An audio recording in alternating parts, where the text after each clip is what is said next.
शांताकारं भुजंगशयनं पद्मनाभं सुरेशं विश्वाधारं गगनसदृशं मेघवर्णं शुभांगं लक्ष्मीकान्तं कमलनयनं योगिभिध्यानगम्यं वंदे विष्णु भवभयहरं सर्वलोकैकनाथं। मंगलम भगवान विष्णु मंगलम गरुड़ध्वज मंगलम पुंडरीकाक्ष मंगलाय तनोहरि। ओम नमो भगवते वासुदेवाय। आज का दिन आप सभी के लिए मंगलमय हो। आइए सुनते हैं आषाढ़ मास कथा का 10वां अध्याय।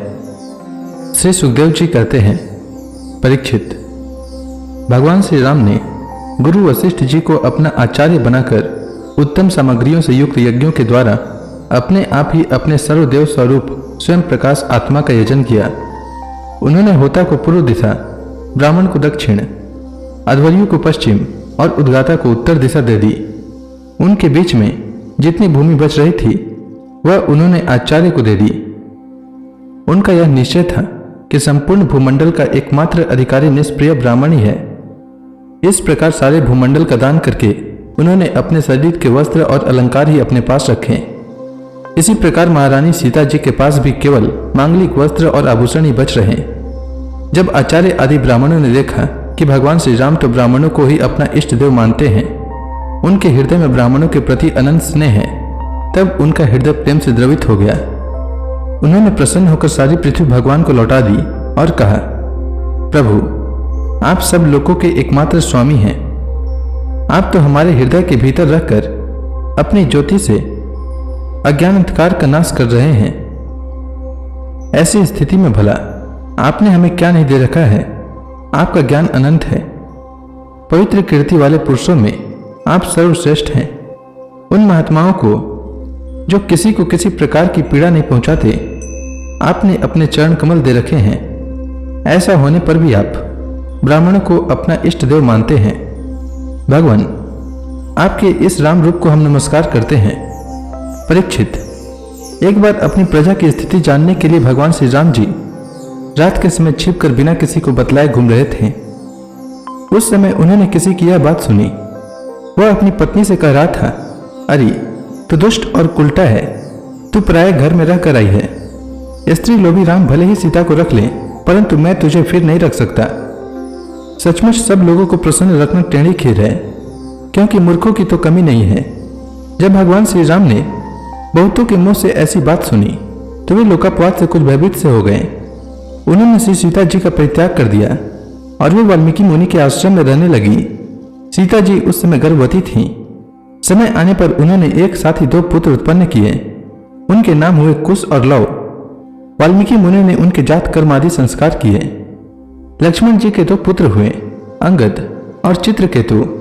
परीक्षित, इसी प्रकार भरत जी के भी 2 ही पुत्र थे, तक्ष और पुष्कल। तथा शत्रुघ्न के भी 2 पुत्र हुए, सुबाहु और श्रुतसेन। भरत जी ने दिग्विजय में करोड़ों गंधर्वों का संहार किया। उन्होंने उनका सब धन लाकर अपने बड़े भाई भगवान श्री राम जी की सेवा में निवेदन किया।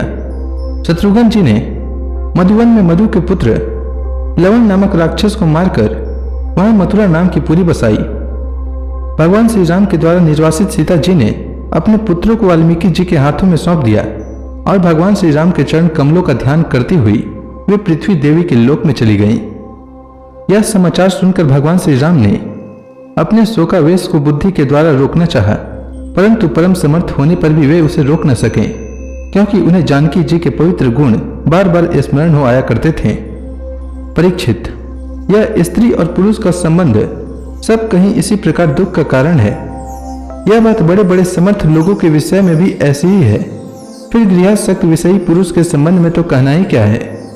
इसके बाद भगवान श्री राम ने ब्रह्मचर्य धारण करके 13,000 वर्ष तक अखंड रूप से अग्निहोत्र किया। तदंतर अपना स्मरण करने वाले भक्तों के हृदय में अपने उन चरण कमलों को स्थापित करके, जो डंडक वन के कांटों से बिंद गए थे, अपने स्वयं प्रकाश परम ज्योतिर्मय धाम में चले गए। परीक्षित, भगवान के समान प्रतापशाली और कोई नहीं है, फिर उनसे बढ़कर तो हो ही कैसे सकता है। उन्होंने देवताओं की प्रार्थना से ही यह लीला विग्रह धारण किया था। ऐसी स्थिति में रघुवंश शिरोमणि भगवान श्री राम के लिए यह कोई बड़े गौरव की बात नहीं है कि उन्होंने अस्त्र शस्त्रों से राक्षसों को मार डाला या समुद्र पर पुल बांध दिया। भला उन्हें शत्रुओं को मारने के लिए बंदरों की सहायता की भी आवश्यकता थी क्या? यह सब उनकी लीला ही है। भगवान श्री राम का निर्मल यश समस्त पापों को नष्ट कर देने वाला है। वह इतना फैल गया है कि दिग्गजों का श्यामल शरीर भी उसकी उज्ज्वलता से चमक उठता है। आज भी बड़े बड़े ऋषि महर्षि राजाओं की सभा में उसका गान करते रहते हैं। स्वर्ग के देवता और पृथ्वी के नरपति अपने कमनीय किरीटों से उनके चरण कमलों की सेवा करते रहते हैं। मैं उन्हीं रघुवंश शिरोमणि भगवान श्री रामचंद्र जी की शरण ग्रहण करता हूँ, जिन्होंने भगवान श्री राम का दर्शन और स्पर्श किया, उनका सहवास अथवा अनुगमन किया। वे सब के सब तथा कौशल देश के निवासी भी उसी लोक में गए जहाँ बड़े बड़े योगी योग साधना के द्वारा जाते हैं। जो पुरुष अपने कानों से भगवान श्री राम का चरित्र सुनता है, उसे सरलता, कोमलता आदि गुणों की प्राप्ति होती है। परीक्षित, केवल इतना ही नहीं, वह समस्त कर्म बंधनों से मुक्त हो जाता है। राजा परीक्षित ने पूछा, भगवान श्री राम स्वयं अपने भाइयों के साथ किस प्रकार व्यवहार करते थे तथा भरत आदि भाई, प्रजाजन और अयोध्या वासी भगवान श्री राम के प्रति कैसा बर्ताव करते थे?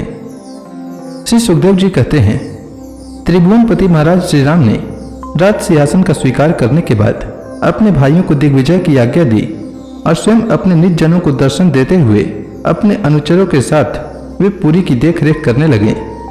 उस समय अयोध्यापुरी के मार्ग सुगंधित जल और हाथियों के मदकर्ण से सींचे रहते। ऐसा जान पड़ता मानो यह नगरी अपने स्वामी भगवान श्री राम को देखकर अत्यंत मतवाली हो रही है।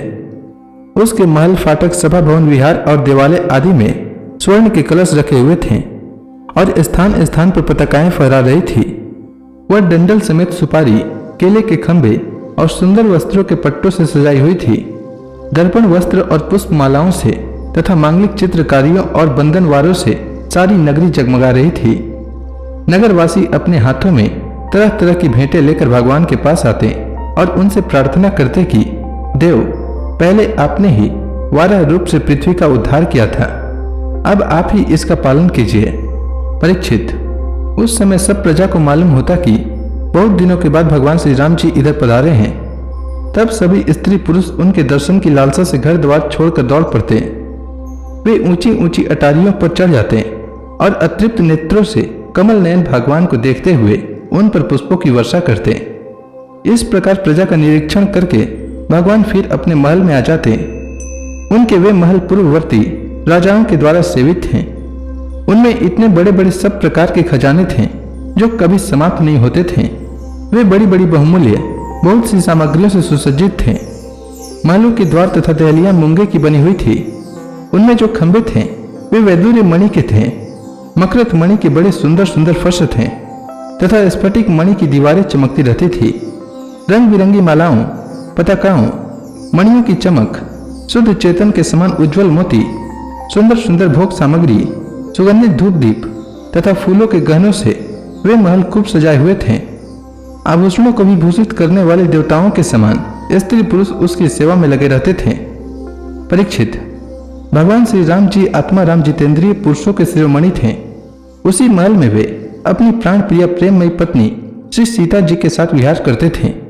सभी स्त्री पुरुष जिनके चरण कमलों का ध्यान करते रहते हैं, वे ही भगवान श्री राम बहुत वर्षों तक धर्म मर्यादा की पालन करते हुए समय अनुसार भोगों का उपभोग करते रहे। तो इसी के साथ यह अध्याय समाप्त हुआ। इसके आगे की कथा मैं कल के अध्याय में सुनाऊंगा। तब तक के लिए भगवान हरि का नाम लेते रहें। तो प्रेम से बोलिए भगवान विष्णु की जय, श्री कृष्ण भगवान की जय, श्री राम भगवान की जय, समस्त देवी देवताओं की जय।